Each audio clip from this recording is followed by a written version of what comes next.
YCP మరికొద్ది రోజుల్లో party close అవ్వబోతుందా? Party శ్రేణులు నైరాశ్యంలో పడిపోయారా అంటే అవుననే సమాధానం వినిపిస్తోంది. అయితే ఆ పార్టీపై ఇప్పటికే ఆ క్యాడర్ విశ్వాసం కోల్పోయినట్టు తెలుస్తోంది.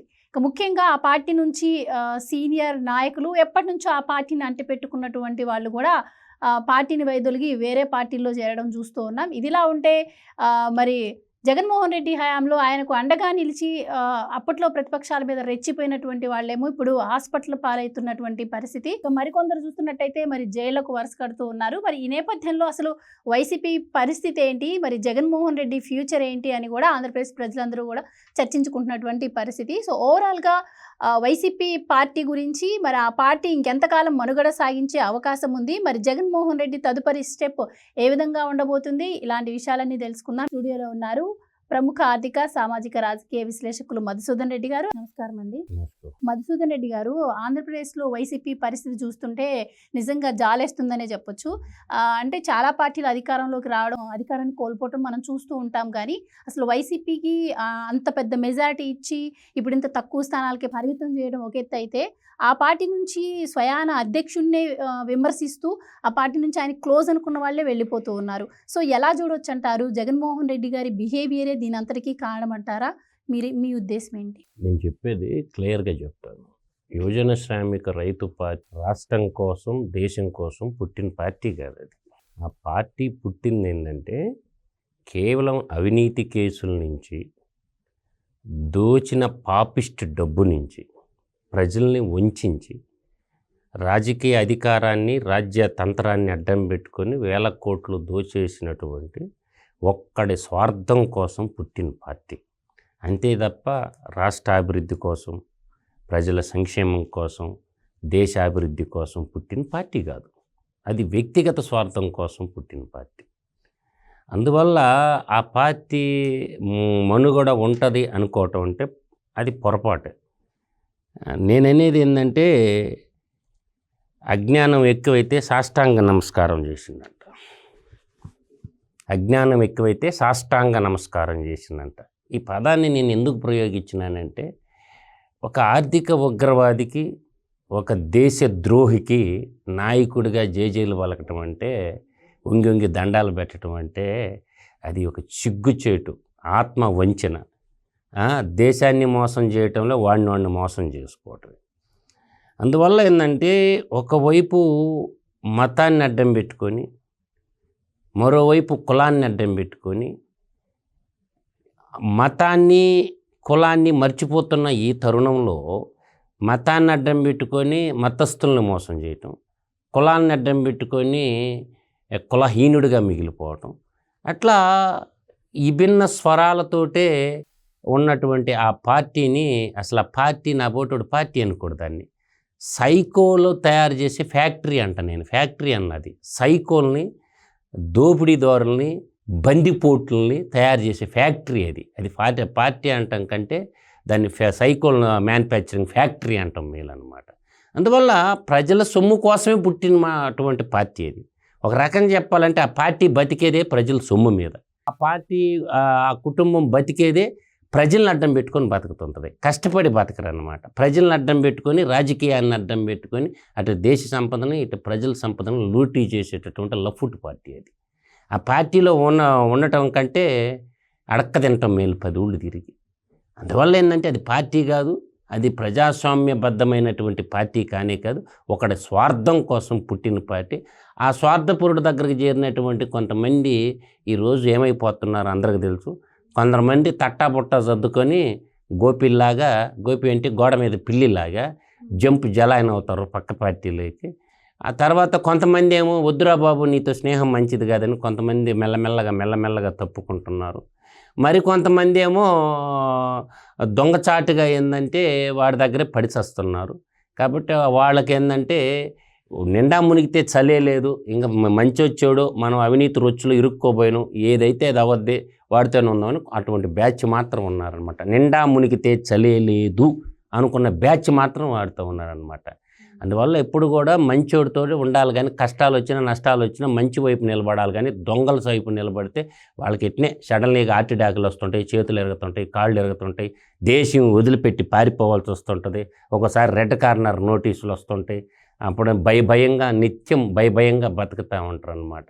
అది ఒక బతుకైన కుక్కల వల్లే, నక్కల వల్లే, పందుల వల్లే అని చెప్పి తోడేళ్ల వల్లే బతికిన వాళ్ళకి నేను ఫైనల్గా చెప్పేది, అసలు యువజన శ్రామిక రైతు పార్టీ అనేది పార్టీ కానీ కాదు. ఒక్కడి స్వార్థం కోసం, ఒకడి ఆర్థిక దోపిడీని కోసం, వాడి కోసం పుట్టిన పార్టీ తప్ప అది ప్రజల కోసం, దేశం కోసం పుట్టిన పార్టీయే కాదు. రైట్. పార్టీలో పెద్ద నాయకుల పరిస్థితి ఈ విధంగా ఉంటే పార్టీ నుంచి వెళ్ళిపోవడం కావచ్చు, మరి లేకపోతే స్కాముల్లో ఇరుక్కోవడం కావచ్చు. ఇదిలా ఉంటే గ్రౌండ్ లెవెల్లో కూడా పార్టీ పని అయిపోయింది. ఇప్పుడు కడప మేయర్పై నిన్న మొన్న కూడా ఆరోపణలు వచ్చాయి, షోకాజ్ నోటీసులు కూడా జారీ చేయడం చూస్తూ ఉన్నాం. సో ఈ రోజు కూడా చాలా మందిపై ఆరోపణలు వస్తున్నటువంటి పరిస్థితి. సో ఎలా చూడొచ్చు అంటారు? ఇంకా వైసీపీ పని అయిపోయినట్టేనా? అయిపోయిందని నేను చెప్పను, కానీ 40% ఇంకా గొర్రెలు కొన్ని ఉన్నాయి. అది గొర్రెల పార్టీ, కానీ ఆ గొర్రెల పార్టీ అయిపోద్దని ఎట్టంటాం. అందువల్ల నేను అనేది ఏంటంటే, ప్రజలు విజ్ఞతతో ఇప్పుడున్నటువంటి కూటమి ప్రభుత్వం చాలా జాగృతగా అడుగులేస్తుంది, సంక్షేమాన్ని అభివృద్ధిని సమతూకంగా తీసుకుపోతుంది. రోజుకొక వార్త చూస్తున్నాం. దక్షిణ భారతదేశంలో ఏ రాష్ట్రం వైపు చూసినా కూడా అన్ని కళ్ళు ఆంధ్రప్రదేశ్ వైపు పెడితే రోజు దిష్టి తీసుకోవాల్సిన పరిస్థితి ఏర్పడుతుంది. అమరావతికి రోజు ఏంటంటే దిష్టి తీసే ప్రోగ్రాం పెట్టాల్సిన పరిస్థితి ఏర్పడింది. జపాన్ వాళ్ళు వచ్చి నిన్న ఒక ఎంఏఓ తీసుకుంటాం, రోజు ఏదో ఒక కంట్రీ వాళ్ళు వచ్చి అమరావతికి వైపుకి దిష్టి తగులుతుందా అనే ఒక భావన అయితే నాకు ఉంది. ఈ జగనాసురుడు దిష్టి తగలకుండా కానీ ఉంటే రాష్ట్రం సర్వతోముఖాభివృద్ధి చెందద్ది. ఫైనల్గా నేను చెప్పేది ఏంటంటే, ఒక్కటైతే గుర్తుపెట్టుకోవాలి, రాజకీయంలో ఉండేటటువంటి వాళ్ళందరూ కూడా ఆలోచించాల్సింది, ఒక్కడి కోసమా, దేశం కోసమా, రాష్ట్రం కోసమా, ఇట్లా అనేది అర్థం చేసుకోవాలి. వ్యక్తిగత ఇమేజ్లు ప్రజాస్వామ్యంలో పనికి రావు. ఆ నాయకుడు అనేవాడు దేశం కోసం, దేశ ప్రజల కోసం పనిచేస్తే వాడు ఎమ్మడి పనిచేసినా ఇబ్బంది లేదు. లైవ్కి ఎగ్జాంపుల్ చెప్తాను నేను. కొండపల్లి సీతారామయ్య గారు, ఆయన భావజాలానికి దూరంగా ఉండేవాళ్ళు కూడా ప్రేమించేవాళ్ళు కొండపల్లి సీతారామయ్య గారిని. ఎందుకు? అక్కడ తెలియని ఆవేదన, నేను కూడా దాంట్లో పోతే బాగుండు అని. కొండపల్లి సీతారామయ్య గారిని కులాలకు అతీతంగా, మతాలకు అతీతంగా, ప్రాంతాలకు అతీతంగా ప్రేమించేవాళ్ళు. కానీ ప్రజాస్వామ్యంలో ఆ పందా మంచిది కాదు అన్న భావన ఉన్నప్పటికీ కూడా అందరి మనసులో గెలుచుకున్నాడు కొండపల్లి సీతారామయ్య. అదేవిధంగా పుచ్చలపల్లి సుందరరామరెడ్డి గారు కూడా అందరి మనసులు గెలుచుకున్నోళ్ళు. ఆ పార్టీ కానప్పటికీ కూడా పక్క పార్టీ వాళ్ళు కూడా సానుభూతి చూపిస్తారు. అలా ఉండాలి రాజకీయ నాయకుడు. ఎలా ఉండకూడదో చూపించేవాడు కలికాల జగనాసురుడు జగన్మోహన్ రెడ్డి. రాజకీయ నాయకుడు ఎలా ఉండకూడదు అనటానికి కారణం ఎవరంటే జగన్మోహన్ రెడ్డిని చూపించవచ్చు. ప్రజాస్వామ్యంలో రాజకీయ నాయకులు ఎలా ఉండాలో చూపించాలనుకున్నంటే ఒక ఎన్టీ రామారావుని చూపించవచ్చు, ఒక సర్దార్ గౌతులచ్చన్నను చూపించవచ్చు, తర్వాత నీకు పుచ్చలపల్లి సుందరరామరెడ్డిని చూపించుకోవచ్చు. తర్వాత ఇట్లా రాజకీయ నాయకులని అంటే ఇప్పుడు మల్లు స్వరాజ్యం ఉంది, భీమిరెడ్డి నరసింహారెడ్డి మల్లు స్వరాజ్యం చాలా మందికి తెలుసు. తెలంగాణలో మల్లు స్వరాజ్యం అంటే ఆమె తెలియని వాళ్ళు ఎవరూ లేరు. భీమిరెడ్డి నరసింహారెడ్డి ఇంటి కోడలామి, ఆమె గురించి చెప్పుకుంటారు. తర్వాత గుమ్మడి నరసయ్య అని ఒక ఆయన ఉండు, సైకిల్ మీద తిరిగేవాడు రాజకీయ నాయకుడిగా ఉండి. అంటే రాజకీయం అంటే హెలికాప్టర్లో తిరిగినోడు, జేజేలు డబ్బులు ఇచ్చి జేజేలు కొట్టించుకునేవాడు కాదు. ప్రజల్లో స్పాంటేనియస్గా స్పందన వచ్చి ఈ లీడర్ అని అనాల. అట్లా స్వతంత్ర సంగ్రామంలో కూడా ఎంతోమంది, సుభాష్ చంద్రబోసు ఆయన చనిపోయినా కూడా ఒక నిత్యం బతికుంటాడు, ఆచంద్ర తారాక్రమై చరితార్థుడై నిలుస్తూ ఉంటాడు. కొంతమంది రాజకీయ నాయకులు అలా ఉంటారు. లాల్ బహదూర్ శాస్త్రి లాంటి వాళ్ళు రాజకీయం చేసినప్పటికీ దేశానికి ఉపయోగపడు. మనకెంతెందుకు ప్రకాశం పంతులు గారు చివరి దశలో, ఆస్థాన దశలో తినటానికి కూడా లేదు, 1000 కోట్లకు అధిపతి అయినప్పుడు, స్టార్టింగ్ తినటానికి లేదు చదువుకునేటప్పుడు, చదువుకొని ఉన్నత విద్యాధికుడై మంచి ఒక రాష్ట్రానికి ముఖ్యమంత్రి అయ్యి దేశాన్ని ఏలినటువంటి వాళ్ళు మన టంగుటూరి ప్రకాశం పంతులు గారి గురించి ఆంధ్రకేసరని బ్రిటిష్ వాళ్ళు గుండె చూపించినటువంటి వాళ్ళు. అటువంటి వాళ్ళ రాజకీయ నాయకులు మహానుభావులు అంటారు. ఈ దరిద్రుని పట్టుకొని రాజకీయ నాయకులు అనుకో, దొంగను పట్టుకొని రాజకీయ నాయకుడు అంటారు ఏమైంది? ఈ ప్రజాస్వామ్యాన్ని కూనీ చేసినటువంటి కర్కోటకుండా పట్టుకొని రాజకీయ నాయకుడు అవుతారంటారు. వాడు ప్రజాస్వామ్యంలో పుట్టిన గజ దొంగ అన్నమాట. ఇప్పుడు ప్రజాస్వామ్యం మాటున పట్టపగలు హత్య చేసి ప్రశ్నించిన దిక్కే లేకుండా పోయింది. గడిచిన 5 ఏళ్ళేంది?